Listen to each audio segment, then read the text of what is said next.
Here with Brett Muller to preview the 2018-19 Concordia golf seasons. In terms of GPAC placement, the program coming off 5th on the men's side, 10th on the women's side. I know you feel like some better things could be ahead. What did you see last season, though, that maybe both programs can build upon?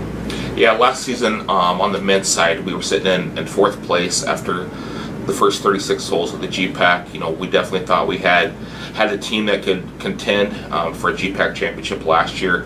We did not play well at Woodland Hills, kind of took ourselves out of it that 3rd round. So I know the guys are hungry, excited to get back on the course. You know, with Nolan, this being his senior campaign, he has very high goals for himself and also for the team, and definitely look at getting back or getting towards the top of the conference, playing well and finishing towards the top of the conference. On the women's side, Murphy is definitely our leader on the ladies' side.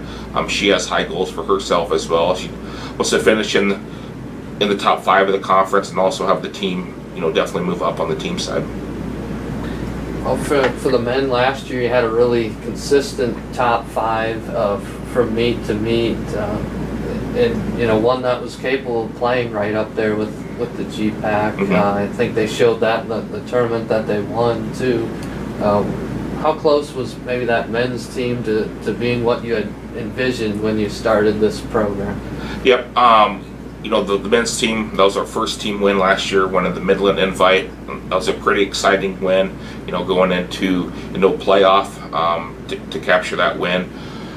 And we definitely had some good pieces there. Definitely we're moving in the right direction. This team, was completely different. You touched on our top 5 last year was pretty well set, just with some of the guys we have in and the potential scoring potential we have with the guys. I think it could be 3 or 4 tournaments before we really figure out who our top 5 are. Will be by far the deepest lineup we've had. So very, very excited about that. What was the significance of being able to win that Midland Invite for the men's program? It was my first win as a men's coach. It was something we had definitely strived for. It was one of our goals.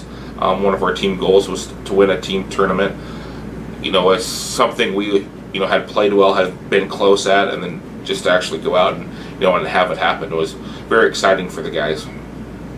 Well, it seemed like it wasn't all that long ago we were talking about Nolan Zika as a freshman and what he was going through and still playing pretty well on the golf course, and now he's a senior. So how can you express the pride that you have in what he's accomplished through the things that he's had to deal with? Yeah. First of all, Nolan's an awesome kid. He's impacted so many people, on this campus, in our conference. He's had great support from the other coaches in the conference as well. Everybody wants to kind of check in, see how Zeke's doing. Has a very contagious personality. So I definitely appreciate the support from the conference teams and coaches as well.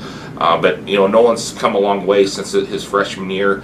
He's been cancer-free for 2.5 years now, and he's a completely different kid. He's put on some weight, some good weight. He's a lot stronger than he was as a freshman, and he's really matured into the leader of our team.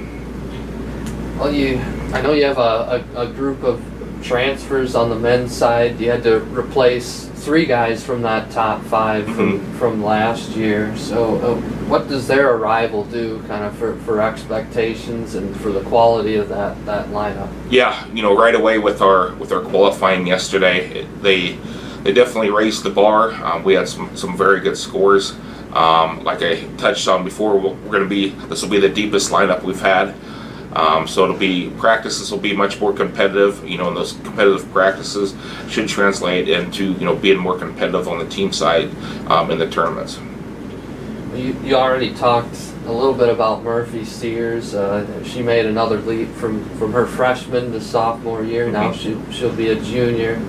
She's following a trajectory that looks a little bit like what Amy Ehlers was able to do. How do you kind of compare those two?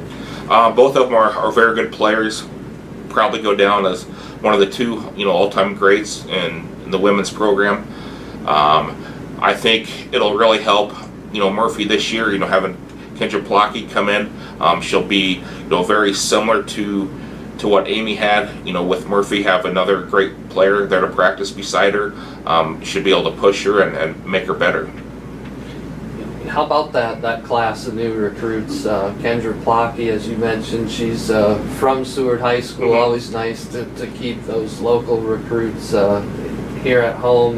How much competition do you see for spots in the lineup with those new additions? Yeah, I think a majority of the newcomers, definitely have a chance to come in and play right away. DJ Bockelman from Scottsbluff is another one.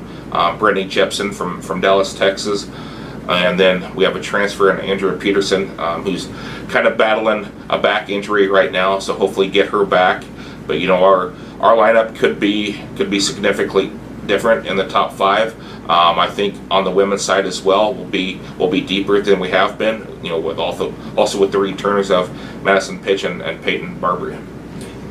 Well, some of the names that people are familiar with are Nebraska kids like Nolan Zika, Murphy Sears, and now you add Kendra Plocky. How big is that to be able to keep some of that local talent around here? Yeah, it's recruiting Nebraska kids and getting Nebraska kids to come gets tougher and tougher every year. The GPAC is more competitive and deeper than it has been in years past, and we all want the local talent, so it's very nice to be able to get some good local kids. Of course, the GPAC championships are big tournaments that you look forward to every year. You also have started taking teams on some spring break trips too. What are some of the highlights of this year's schedule? I think you have another one of those trips coming up in the spring. Yep. So we alternate going on men's and women's trip every year. This year it'll be the women's trip. Don't quite have it ironed out, even where we're going. So I kind of need to get to work on that. But as far as kind of highlights in the schedule, the men will open up. We co-host with Doane for the Blue River, the first tournament of the year. So we'll play at Wilderness Ridge the first day and then at Highlands the second day.